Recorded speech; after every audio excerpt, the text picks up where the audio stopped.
One of my favorite times of the year. Christmas? No. Bold predictions revisited. Not my bold predictions, your bold predictions. I asked you in August. Deliver them to me, children. What is so bold, but something you believe in enough that you would bet your own money on it? Here we go. Paper pop. Got 4 big ones here. Oh, the first one hurts. Not me, but it should hurt someone out there. Serb Bart, or as he goes by on the socials, at Playboy Trojan, boy with an I. USC will go undefeated with a top 30 defense. From Northridge, California. Another in a long line of failed predictions for the USC defense this year. So USC was not undefeated, and if you haven't watched the season, spoiler alert, USC went 7-5.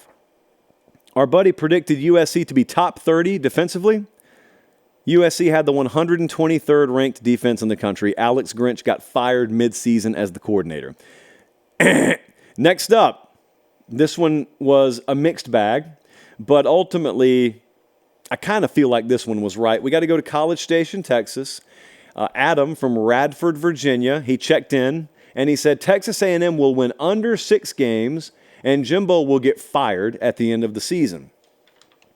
Now, they went 7-5, but Jimbo got the axe. So he was kind of right, I think, and I don't know. I mean, they beat Abilene Christian. They beat Mississippi State. The South Carolina win in the back half of the season.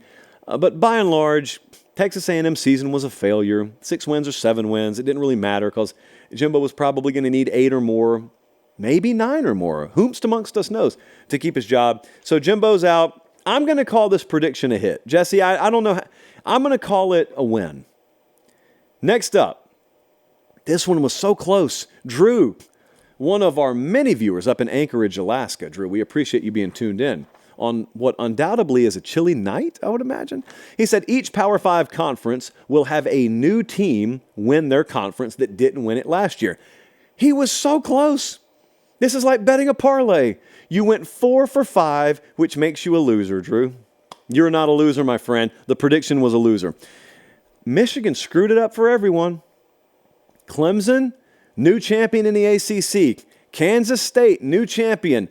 Wait a second. I'm looking at the last season. Texas was the new champion. Florida State was the new champion. Washington was a new champion. Bama, a new champion. But that pesky Michigan Wolverine squad, who will face Alabama in the Rose Bowl, Michigan got it done again.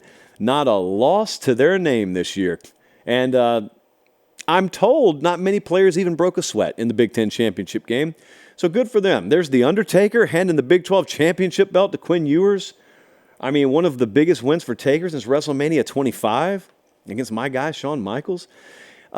This was so close, but this is bold predictions. And it was bold and not quite there, but still very admirable. Now, this is the one that I wanted to get to. At Georgia Sports Fan said, Texas will beat Bama by double digits fueled by their elite offense. It happened. Texas went into Tuscaloosa and beat Alabama by double digits. And now we have FanDuel with the audacity to install Alabama as a hypothetical 2.5-point favorite against Texas if they played again. I was at this game, friends. This was no fluke. Now, -2 turnovers had a lot to do with it, but turnovers are a part of the game. Every bit as much as dew on the grass. And it was a different Bama team, I'll grant you that. I would suggest maybe Texas is a better team now than they were then. But that night burned into my mind a thing that I've only seen that night. I've told you about this already. And that is the home fans at Bryant-Denny Stadium filing out midway through the fourth quarter in a game they were losing. I've only seen that happen in games they were winning comfortably.